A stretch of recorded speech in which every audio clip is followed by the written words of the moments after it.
All right, everyone, welcome to today's live 18 Strong podcast, where I will, in a second, bring in my buddy Adam Long, PGA Tour winner, and we're just going to chat, kind of see how things are going, catch up with him a little bit in this little quarantine time, see how things are going with him. I know he's got a lot of cool personal things on his plate, but we're also going to just find out what he's been doing to keep up and get ready for the season when it does finally resume.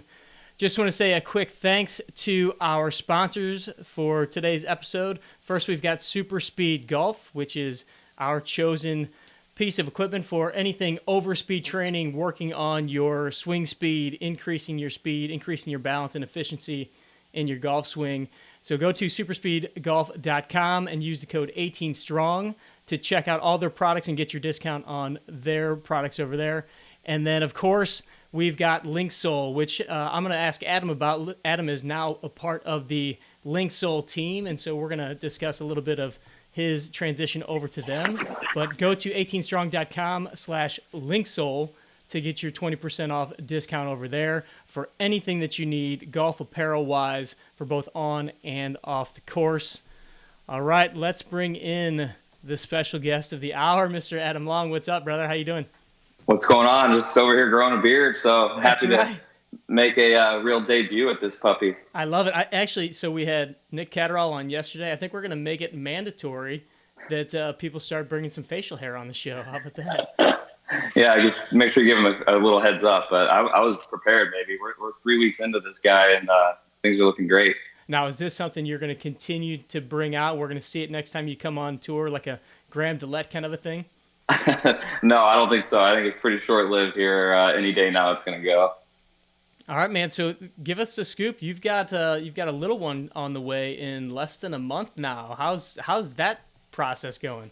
Yeah, it's crazy. It's getting pretty real. I was planning on playing some tournaments right up until the due date, but obviously we were cut short. So, on the road you're kind of distracted. You're totally into the tournament mode, but being home, it's all you can think about. So it's been really nice to be able to spend some time with just my wife and I at home and kind of mentally and emotionally preparing for what's to come. So what steps do you still have to go? Are you like painting the nursery, or what do you still have to get ready before baby Long shows up? Yeah, we're doing a pretty good job, I think. Might need an expert to come tell us what we're missing here, but we didn't paint, but we got some new furniture and in the nursery, got the crib the other day, and we hung some shelves and a mirror on the wall, and so we've been opening a lot of packages and things like that. So I think we're pretty good, but I'm probably way off. Now, are you actually hanging the shelves and hanging all this stuff? Are you a handy guy or no?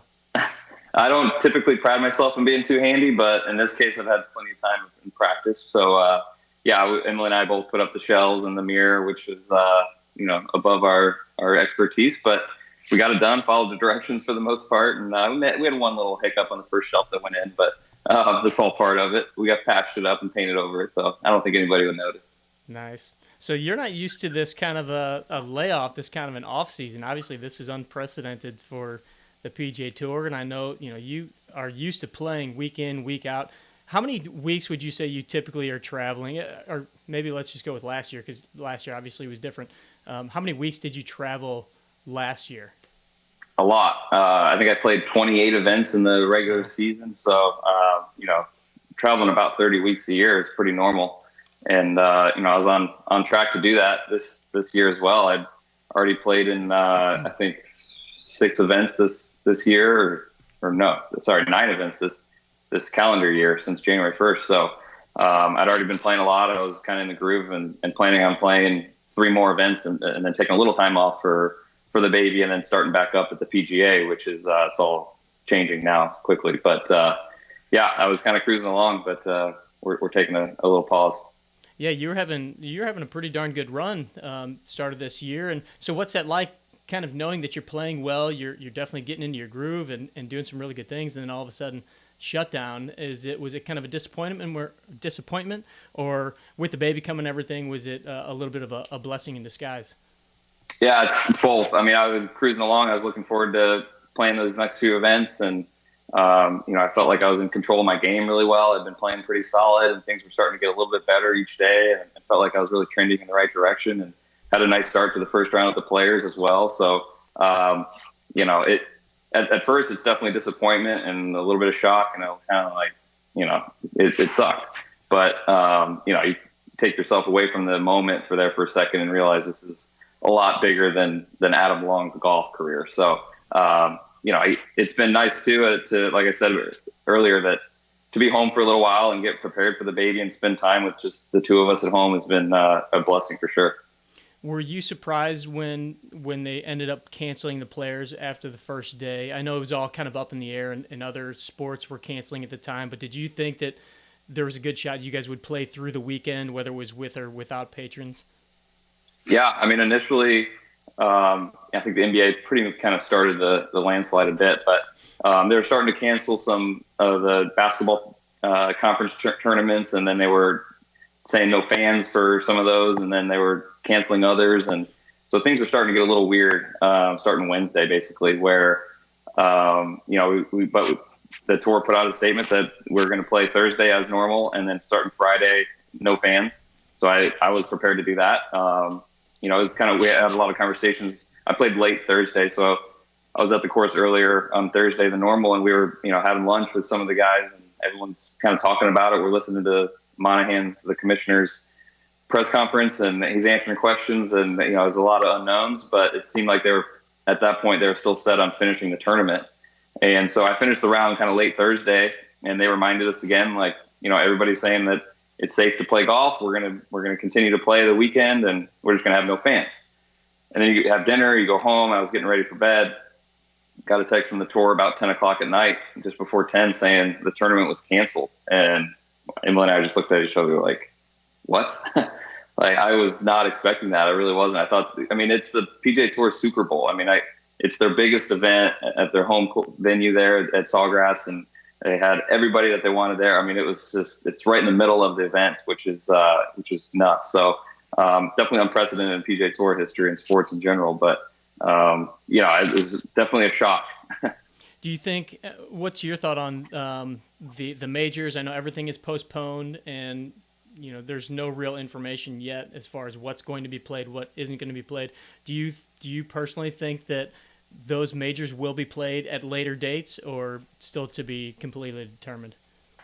It's still definitely to be determined. Nothing's really been said necessarily, but there's a lot of rumors going around, obviously. But in my own personal thoughts, which I don't know, take what you want with them, but I do think that they will somehow get the majors in this fall, would be my guess.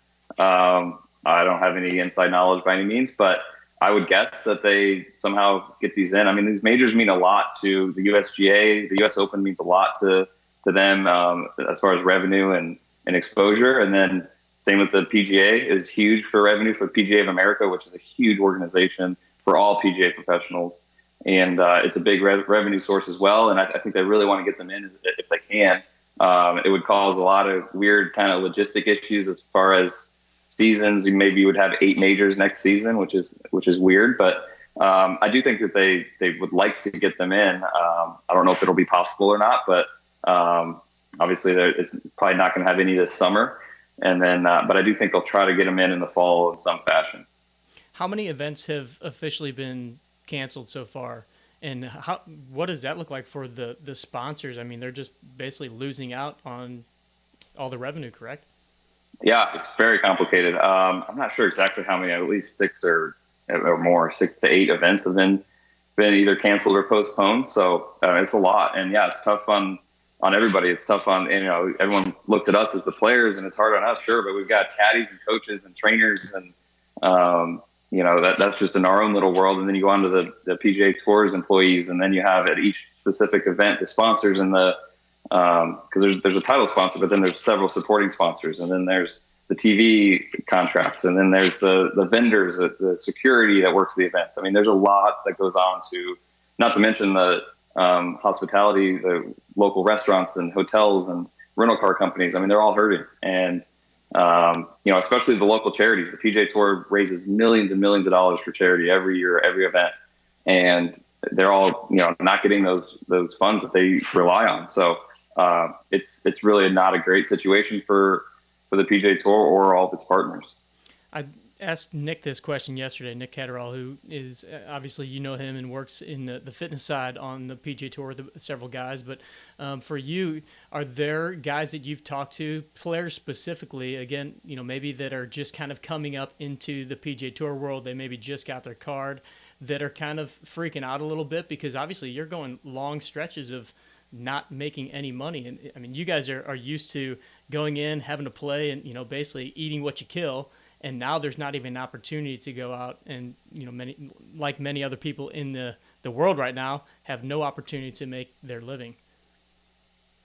Yeah, certainly we're all across the board. You go from, the superstars of the world that, they're going to get through this all right. But there's plenty of other sides of the coin where, whether it be rookies or however, that are, they don't have millions and millions of dollars that they're just sitting on. So, I feel for those guys for sure, because when we don't play, we don't make money. That's just the way it works. There could be some outside sponsorships involved, but even those are a little up in the air right now, I think, some of them. So, it's not like a lot of the other major leagues where they have contracts and they're guaranteed monies and all that.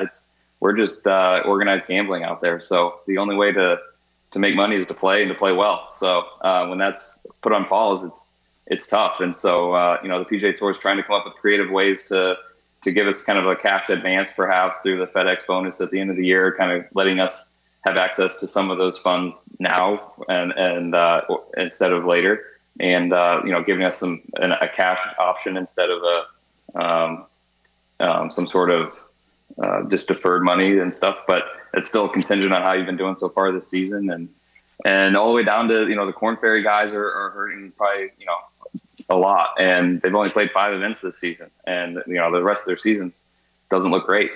So they're going to be missing out on a lot of events, and Latin America and Canada, same deal. So it's tough in the professional sports world all around, but it's just a tough situation for everybody. Speaking of professional sports, I know that you're a big sports guy, big sports fan. How are you surviving without being able to watch ESPN or have live sports going on all the time? Brutal. I mean, obviously the Blues were looking good, and the Duke basketball team was on their way to a national championship, in my opinion. So it's been tough. I mean, March Madness being canceled. I mean, that was kind of the first big hit for me. It was a funny story. I was playing late on Thursday, like I said, and the Duke basketball team was supposed to start their ACC tournament at like 2:00, and I teed off at 1:00. So I had it recorded and was planning on watching it afterwards and not knowing what happened to the score. Well, I heard that day that some of these other leagues, like the Ivy League was the first to kind of cancel, and some of the other leagues. But as far as literally when I teed off, like the ACC, I saw something. Like ACC was on schedule. So, I mean, I was like, all right, we're still going to have Duke basketball to watch. So, and so I played the whole day. We tee off on 9, our last hole of the day, and I'm playing with Siwoo Kim, who's like 6 under, having a great start. And so the TV's cameras started coming out, and Bones came out to commentate. And so in between shots, we tee off, and he says, he's talking to Jules and I, the caddy. He's like, yeah, they just canceled all NCAA basketball tournaments. Because at first I thought it was just going to be no fans. And then now it's like completely canceled. And I just looked at Bones. I was like, you should not have told me that. Like, that is awful. I mean, that is so bad for me. Like, that's my world. And he's like, oh, really? He's like, ooh, I probably should have waited till after you finished to tell you that. I apologize. So I don't think it affected me, my next shot or anything, but it was like, oh man, this is getting big. Yeah. Once I saw that basketball had canceled, they were talking about baseball, and then I think my brother or sister texted me about those, and I said, well, when hockey cancels, that's when I'll know that this is serious. And they're like, oh, hockey already canceled. And I'm like, oh my God, the world is ending. If those guys aren't going out and playing. For sure. So how are you passing your time at home these days? Are you binging on Netflix? Obviously spending tons of time in the gym, working out, getting the body ready. What are you up to?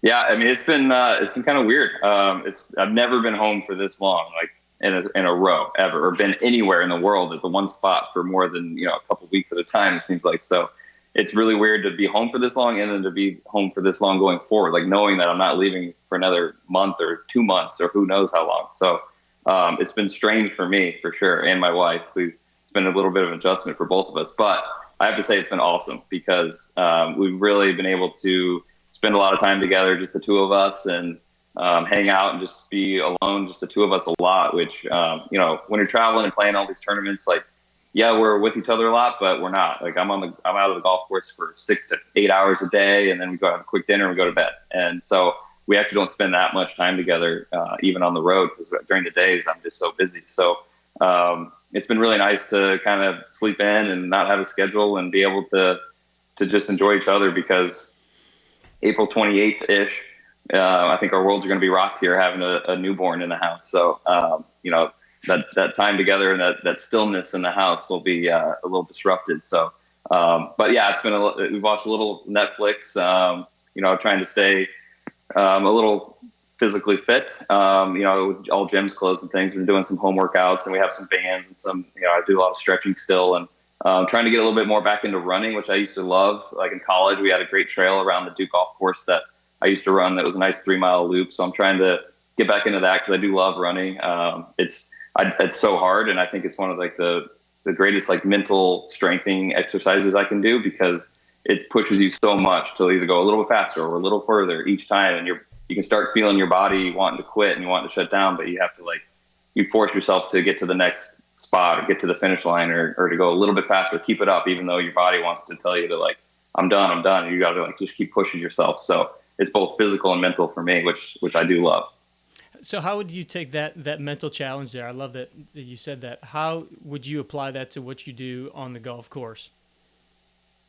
Yeah, I think there's a lot of correlation. I mean, whether it be trying to grind out a cut or trying to salvage a bogey here when things are all going haywire on a particular hole, or trying to win a tournament on Sunday in the back nine. So, there's times it's a little out of your comfort zone. It's a lot of pressure. It's hard. It's easy to shut down and kind of throw up and turn a 5 into a 6 or a 7, or turn a 70 into a 74 out there. Like you really got to grind it out. And similar to running and pushing yourself physically, whether if it's even just a push up or something that's like pushing you a little harder is tough. And golf's the same way. I mean, you're trying to get to a finish line, you're trying to fight, you're trying to finish. So, I think there's some correlation there. Are you still able to get out and practice a little bit? Like, do you have the opportunity to practice at home at all, or still play a little bit while you're kind of in isolation here? Yeah, it's been a little bit of a moving target around here. I live down in South Florida in the Jupiter Palm Beach Gardens area. And at first, everything was still kind of open with a lot of restrictions. It was, no rakes, and they're sanitizing all the carts, and there was the flag sticks, fixed in the hole and raised a bit so the ball wouldn't go all the way to the hole. But everything was still kind of open, and then they just started shutting down as the days and weeks go on. So pretty much now, as of now, every golf course from Jupiter all the way through Miami is closed. And the statewide in Florida, it's kind of up to the counties to decide still as far as golf goes. So the courses all in Palm Beach County have shut down officially. There's some courses still north, kind of in Martin County and north and more inland and into the state that remain open with a lot of restrictions. And so I've been able to seek those out a little bit and, carry my bag for a few holes or hit some balls a little bit, which is, I think as long as you're responsibly playing golf or practicing golf, I think it's okay. It's just being, smart about it. And, you're not high-fiving people. You're not even playing with people sometimes. And, but I was able to get out and play 18 the other day, just carry my bag on 18 holes, which I hadn't done in a couple of years, honestly. And which was pretty refreshing. I mean, outside, it's 85 degrees, and just cruising around a golf course, and it's pretty enjoyable. But I think you got to be smart about it. And there's no big games down here. A lot of people think because we're in Jupiter that we're all teaming up and playing these big old games and sharing carts and playing eightsomes and stuff around these courses, and that's just not the case. Is there anybody that you're still playing with?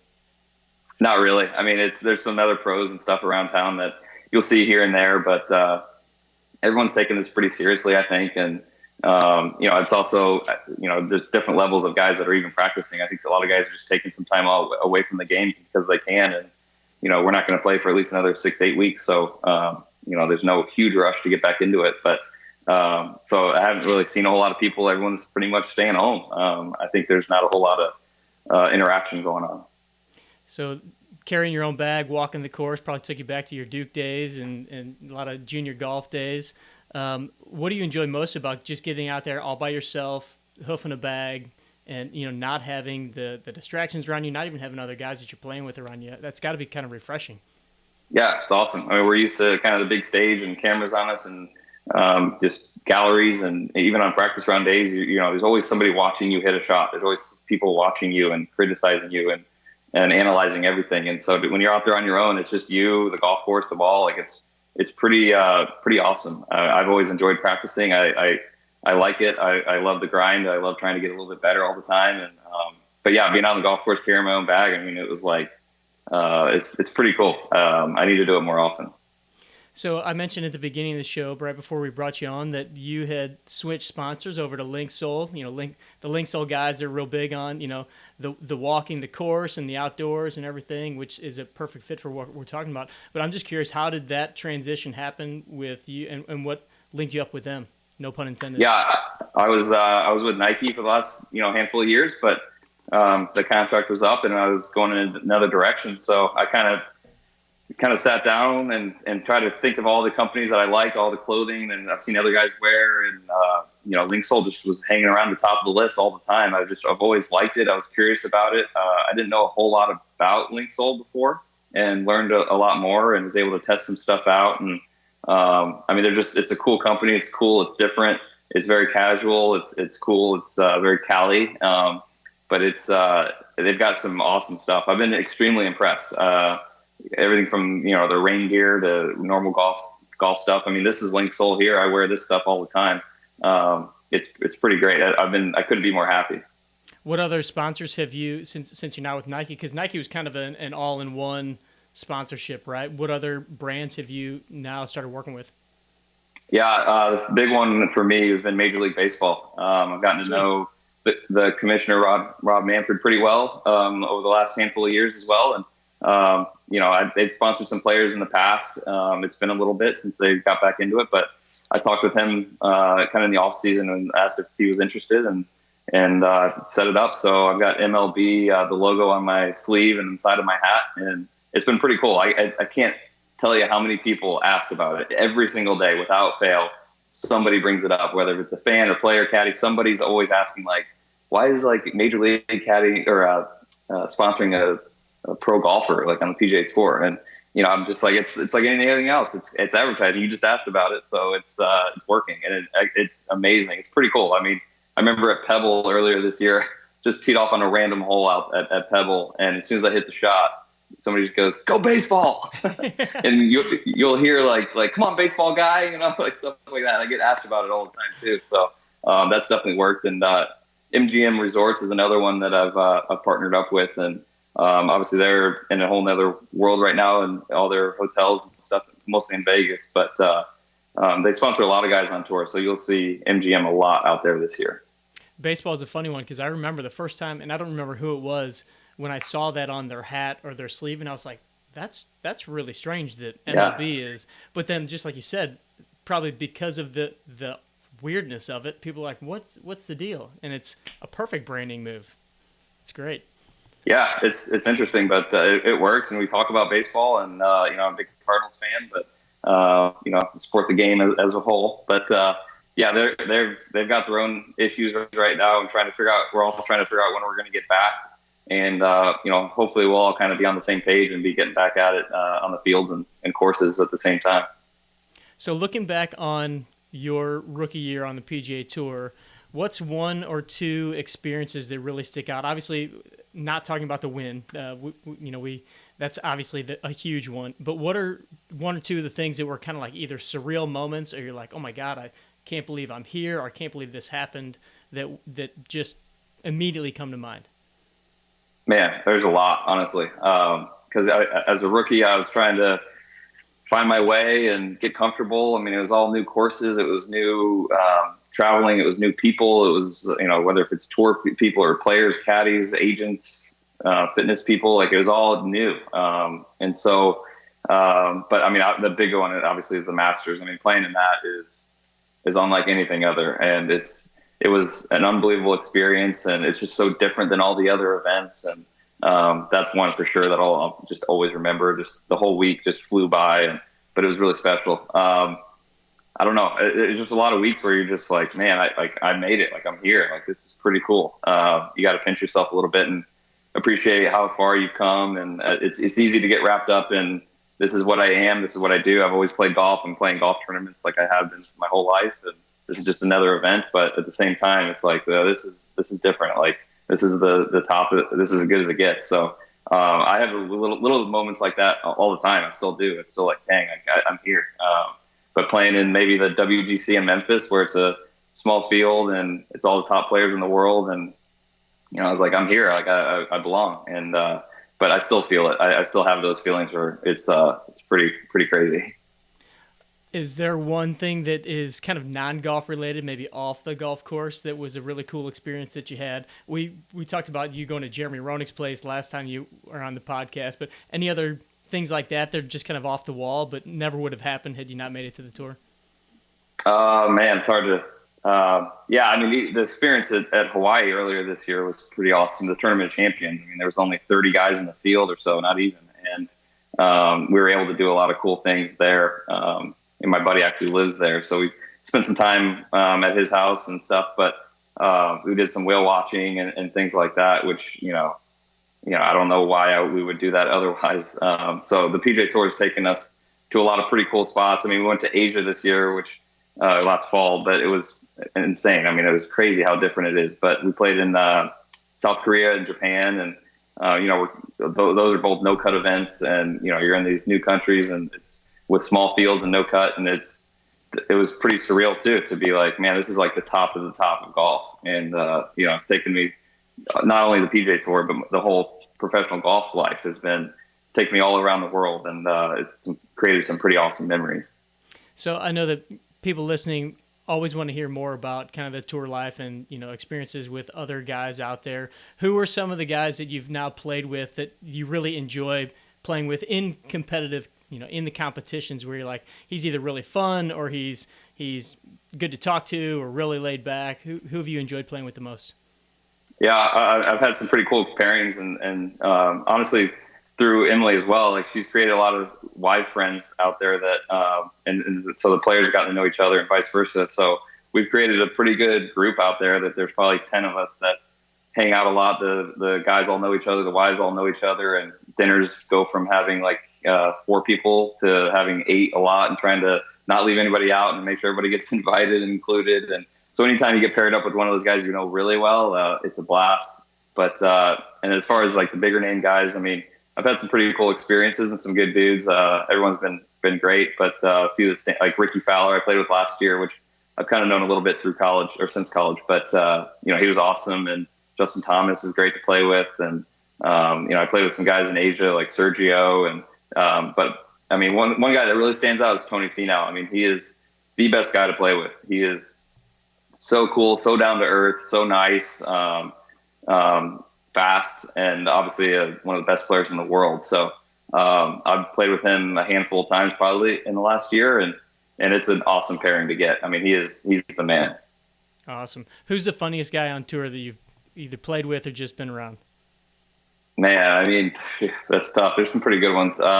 Max Homa gets a lot of shout outs on. He's a Twitter machine. So he's pretty creative and pretty funny out there. Joel Damon's great, and his caddy Gino. They're just the two of them together. I mean, you could listen to them all day. So those guys are probably up there pretty high. Nice. Awesome. All right. We got a couple questions here from the audience. I got a feeling you might know a few of the people throwing these questions out boy. Too. Yeah, right? Hopefully there's some beard questions. Now that you say that, I'm sure there's going to be. All right. Brian Kim asks, what's been your toughest round of golf you've ever played, both amateur and professional? Probably any round I played with him. It's tough. He's my old roommate from Duke, and he was on the golf team. But, I don't know, toughest rounds or anything at Q school, honestly. I mean, that is just life or death. It is so hard. I've had the successes in Q school, and I've had failures, but those stand out, both the good ones and the bad ones, because you leave Q school missing, whether it's first stage, second stage, final stage. Like, if you miss out on one of those stages, like, you just go home. It's just the toughest traveling home, whether it's flying or driving, but you feel terrible missing those. But then on the same side, when you get through any of those stages, you're on top of the world. Brian's follow-up question is, how will you avoid the dad bod during times like these? I probably won't, but that's what you're here for. Yeah, I don't know, man. I've got to keep running like Brian does. Run those half marathons and stuff. I guess would be the best way. But try not to have too much junk food around the house, and as long as when we're playing and on the road and traveling, I'm pretty healthy. But being home in a long time, there's a lot of temptation. So I'll do my best, Brian. Awesome. Joaquim asks, congrats on your top 10 at the Waste Management, first of all. What did it feel like to walk onto the 16th tee, and did you do anything special to prepare for it? Crazy. 16 at the Waste Management is crazy. I mean, I can't even tell you how different it is than any other shot that we have all year. Luckily, this was my second year, so I was a little more prepared. But going back to last year, my rookie year, I had never felt those feelings in my life on a golf shot. I mean, it was so different than like just being nervous over a shot. Like I feel that all the time. Almost every round you have a little nerves, but it was like, yeah, it's nerves, it's excitement. It's very uncomfortable for me. It was, I mean, it's just in a stadium, it's totally surrounding you. And, you feel like an athlete. You feel like maybe those guys, in the NFL and basketball, they're in these arenas and stadiums all the time. That's what it's like. But for us, we're used to be able to see the landscape around us and the sky and everything, and it's just so enclosed. But I didn't necessarily do anything to prepare. I think I took a little bit more time this year than I did last year. I was kind of like jacked up and antsy, and I didn't want to take too long. But this year I was like making sure I was like calm. I was thinking about the shot a lot and the number and the feels. And, my caddy, Julian Trudeau, is awesome. And, he was talkative and keeping me pretty calm and doing our normal routine. But it's unlike anything else, man. It's crazy having that many people yelling at you while you're hitting a shot. And as soon as the ball's in the air, you're getting chirped at pretty good. So I made some birdies there this year, which is awesome. It's so fun. Had some Francis Howell people from my high school, or claimed to be from my high school, I guess, that were cheering me on, and I saw a few familiar faces. But it's crazy out there. It's pretty fun. I can't imagine if every week was like that, but it's fun for 1 week. Did you bring anything to throw out to the crowd at all? Get the fans on your side at all? I didn't. I tossed my golf ball once or twice after some of those birdies, but they try to tell you not to. You still do, but I've had some problems in the past with people getting hurt and stuff, so they tell you not to. It's frowned upon, but you can still get away with a few things. But I didn't this year, but maybe going forward, if you have any ideas, let me know. Nice. Let's see. Adam asks, what wedges are you playing right now? I've had some time to work on my short game, and I'm looking to get a new set. Yeah, I'm a TaylorMade guy with the club, so I've got the TaylorMade wedges, but honestly, all these companies make great wedges nowadays. I go back 10, 15 years ago, it wasn't necessarily the case, but nowadays those companies know what they're doing, and there's a lot of good wedges out there. But it's important to have a good spacing in your degrees of wedges and knowing kind of the bounce that you need for whatever kind of conditions you normally play. But honestly, just using them a lot helps. I think as far as practice goes, finding being creative around the greens and trying to hit a 52 degree when normally it's a 60. Literally coming up with different types of shots really helps me be creative. So that's what I'd suggest. Quick question, just going back to we were talking about the 16th tee at Sawgrass, or I'm sorry, at the Waste Management, but the difference between you being a rookie and you playing in your second year, this last year you've definitely started out on a hot streak. What mentally is different, with you coming back now? Now you're not the new guy on the block. Now everything's not new. You've seen some of these courses before. What are some of the biggest changes that have gone on in between the years on that? Yeah, that's been huge for me. Like you said, having that experience where I know what the courses are going to be like. I know what the grass is going to be like. I know what the holes look like visually. I know what I'm probably going to hit on most holes, and I know where things are and everything. So for me, it's been just a huge feeling of comfort out there. Like I feel like I belong a lot more. I feel like I feel more comfortable, and part of that, most of it's just experience. Honestly, having gone through it one time has really helped me. I think everybody handles it a little differently. Maybe some of these younger guys that are 20, 22 years old don't know any better, and they're just cruising, and they've got a different perspective than I do. But somebody that's played, 10, 12 years of 10 years, I guess, of pro golf, like, it's taken me a while to get here. I appreciate it probably more than most, and so I think that first year it was a little more of a shock factor, and now that's completely gone. And I still appreciate where I am. It's still a huge stage. I love it, but I'm not surprised by a whole lot. But having Julian as my caddy has been great too. I rely on him a lot. He's seen all these courses a ton, and he's pretty comfortable out there. He's been caddying forever out there, so he's a good golfer in his own right. I really trust him, and we've become a pretty solid team, and it's helped out a lot. So having the right people around me, my coach Josh Gregory out there, he's out there every week with me grinding it out. So, but having the same people and being at the same places over and over again really helps. Now that you've been out there, you've played with some of the top guys, top names in the world. What areas of the game would you say you are definitely one of the stronger guys? And then what are some of the areas where you say, yeah, that's probably where I need to kind of up my game a little bit, if there are one or two in either direction?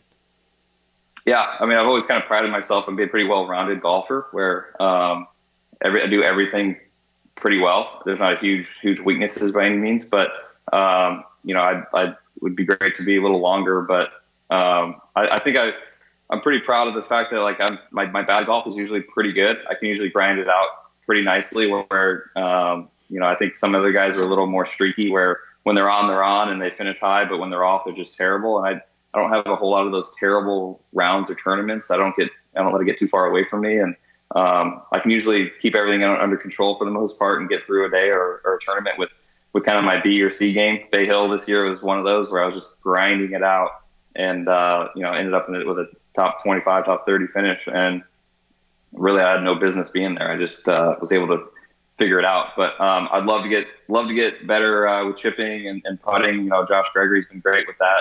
I wouldn't be on the PGA Tour without his help in that area, but I think there's still some improvement to be had, and I could still be a little better with the irons and everything. I just always want to be better with everything. So I want to be more consistent off the tee and irons, wedges. I'm always working on all facets of the game. I'm trying to get better in all the areas. So there's so much to work on in golf, but if everything can get just a little bit better, I'll be in good shape. Got a great question from Susie here. She says, how's your biggest fan, Grandma Ruth, doing? Oh man, she's great. She is my biggest fan. She sends me texts after a lot of rounds or tournaments that just put a smile on my face. I love hearing from her. She's been watching. She's figured out the app pretty well, and even here at the Honda where I live, I finished the tournament and went over and we celebrated her 99th birthday over at her complex there. And it was pretty awesome. She's doing great, but it's pretty funny. We're all sitting around. It's her birthday, and I just finished up the final round of the Honda, and I finished 27th, I think. And she says, Adam, I noticed on like 14 you went left, and then you went left again. What was going on there? Like, what? I'm like, that means she's watching Shot Tracker. Like, she's not just watching the final leaderboard or anything. Like, she's getting in there. So. I got to answer to her sometimes when things don't go well, but she's always supportive when things don't go well. I miss a cut or something, and she's always right there. And it's been pretty special to have her watching, and her being out there in Charlotte last summer was probably one of the highlights of my career, really. So it's been pretty special. That's amazing. 99, man. I didn't realize she hit 99. That's unbelievable. And Brian, your boy Brian Kim says, shout out to Grandma who can text. Not only text, but get on Shot Tracker and go on the PGA Tour app and look up all the stats. She's tough, but she's a huge supporter. She's great. That's awesome. Will Dornis asked, with a break in tournament play, are you going to focus on any part of your fitness until tournament play starts back up? I know we talked a little bit about the fitness stuff, but... Yeah, I want to make sure I'm flexible, and I'm doing a lot of the stretching and the band work and stuff that try to make some improvements there, and some limitations and some lower back things that I'm making sure I stay on it. That's kind of bothered me a little bit in the last year. That I've been able to work out a little bit with my PT guy on the road, Edward. He's been great, but and I honestly, like, getting into running again, it's still fun. I enjoy it. It's tough, it's challenging, and it's obviously a pretty solid workout. It's not necessarily a hit workout by any means, but it challenges me in other ways that's great. And it being down here in Florida, just got to dodge the really hot days and go either early in the morning or evenings is my favorite. When you're practicing regular, like not in this time right now, this is a question from Tony. He wanted to know how many hours a week are you actually practicing? And let's use a tournament week too. So what does that include practice-wise in there? And then I have a couple follow-up questions on just like Proams and stuff like that too.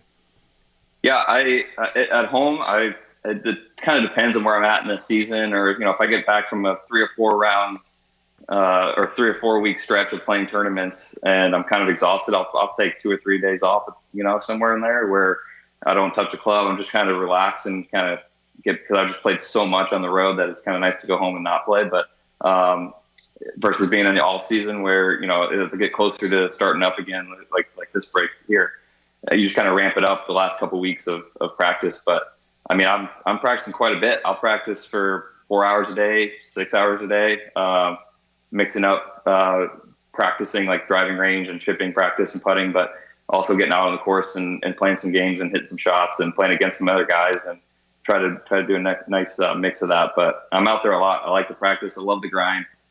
Love trying to get better. At tournaments, it's a balancing act between working on your game and seeing the golf course and seeing how the ball's acting on the golf course, whether it's firm or fast, and how the greens are reacting and putting. And so, I try to mix up a decent amount. Don't play more than 9-hole practice rounds anymore unless I have to. And, mixing in with some drills and stuff with my coach. But I can practice as long as anybody out there, it seems like. But I try to keep it within reason and try to stay fresh to make sure I got some legs in me on Sunday. When you go out there and you play a practice round, is it a lot of like just hitting different shots, or are you actually going out keeping score, or does it just depend on the week? It depends a little bit. If it's a new course, then I typically like to hit a bunch of different shots and kind of try some different clubs maybe, or trying to find some areas that I might miss and recover from and knowing, kind of picking out where holes are. But if it's a course I've seen over the years, or even now I've played at least, one tournament's worth, going back to those places I kind of already know, then, you kind of pinpoint exactly kind of a game plan. And you may even play a game with, 2 other guys that have 2-on-2 or 1-on-1 match or try to make some birdies and stuff. So gets you a little into the competitive mode a little bit. So it kind of depends on how comfortable I am with the course versus, if I've seen it a bunch, then I'm fine to play a nice little 9-hole game. But if I haven't, then I'd prefer to kind of do my own thing and hit a bunch of extra shots. And then what does it look like on a tournament week, like Proam wise? Are you always playing in a Proam that week? And then also just sponsors events. Do you have a lot of sponsors commitments that you have to abide by? Yeah, so the Proams, they go based off last year's FedEx Cup finish. So if you're number 1, Rory McIlroy, he's in every Wednesday Proam. I think you get 1 or maybe 2 outs of the year, but it's required as part of being a member of the tour. You sign up for it. So it just depends on how many Pro-Am groups there are. Last year I finished 69th on the FedEx Cup list. So I'm in most of them, but not all of them. Some of the bigger tournaments where everybody that finished ahead of me last year is playing, then I get bumped out of those. But some of the normal regular tour events, I'll be in those. So it just depends. And a lot of them are switching to a 9-and-9 format, which has been great for us players, where the sponsor basically has the option of either playing an 18-hole Pro-Am, so it'd be just me playing with 3 or 4 amateurs, 3 amateurs for 18 holes, or on Wednesday, or they have the option of doing 9-and-9, which would be me and 4 amateurs for 9 holes, and then I'll play the front, and then Jeff, you'll play the back 9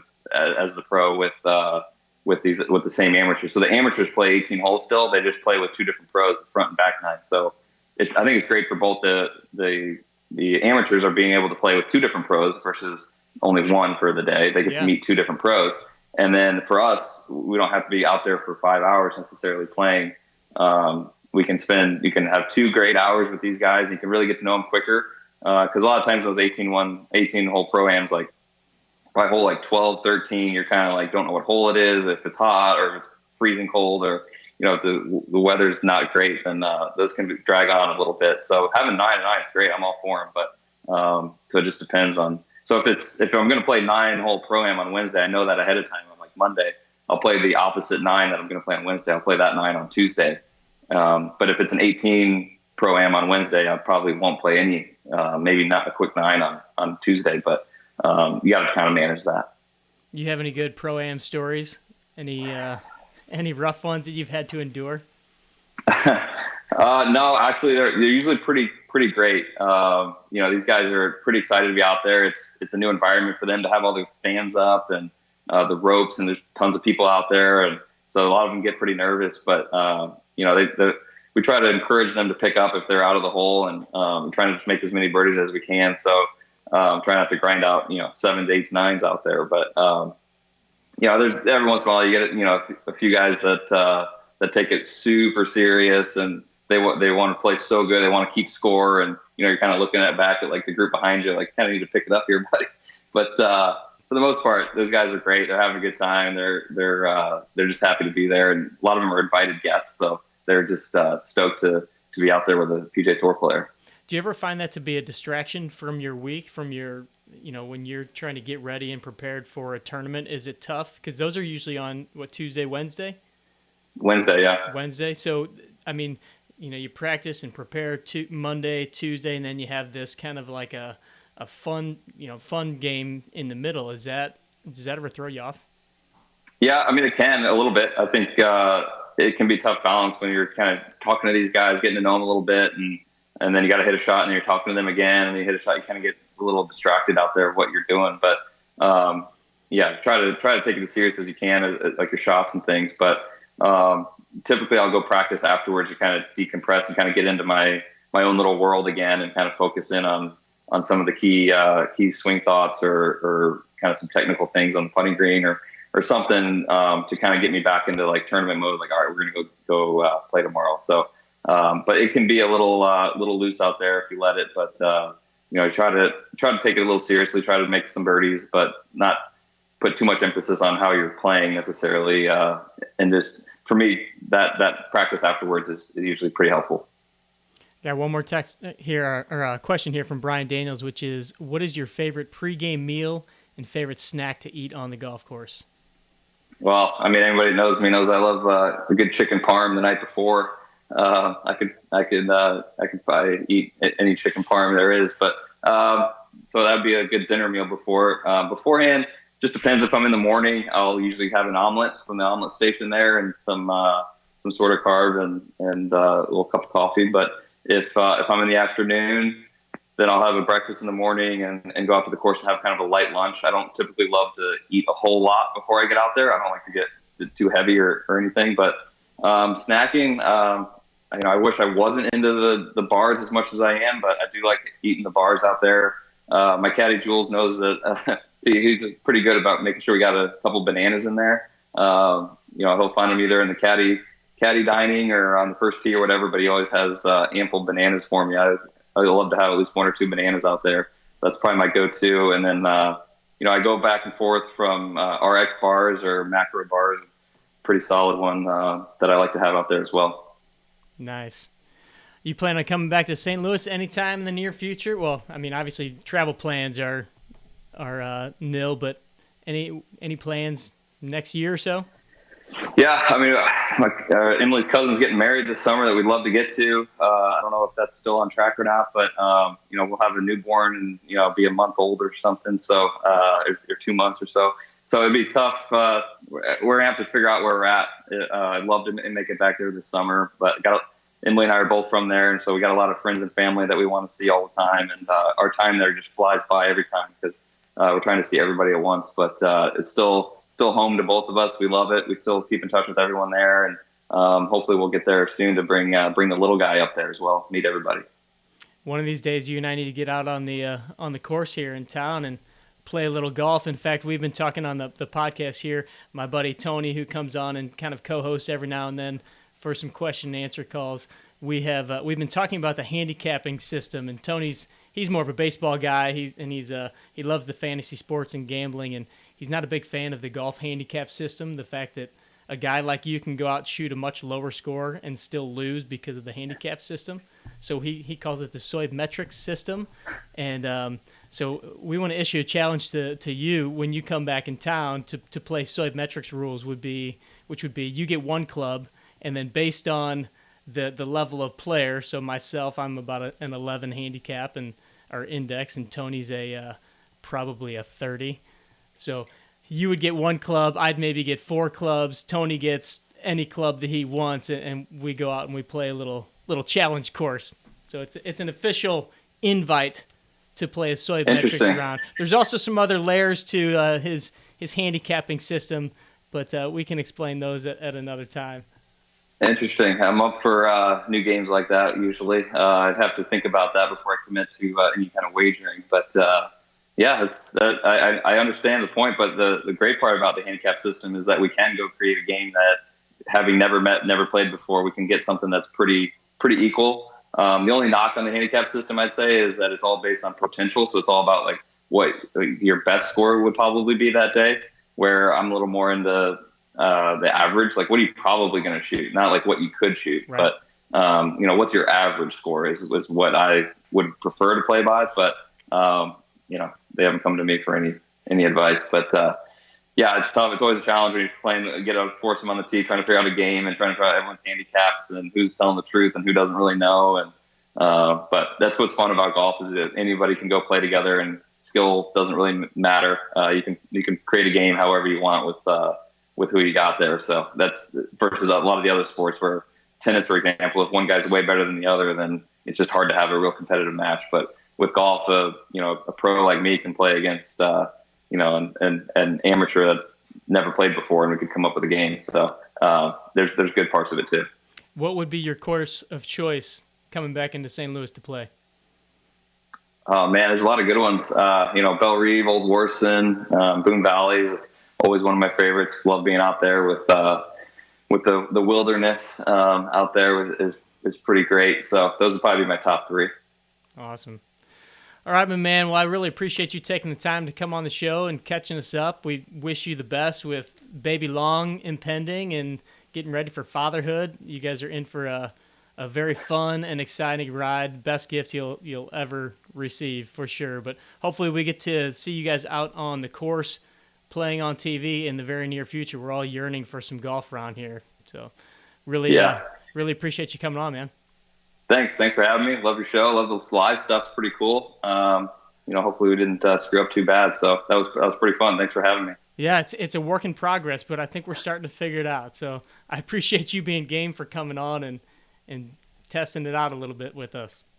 Hey, it's great having like something to do, like a schedule. Like I actually have to be like available at a certain time versus days kind of blending together. And like I knew that today was Friday. Like a lot of days for me, it's been a little up in the air what day it is. So this is thanks for giving me something to do.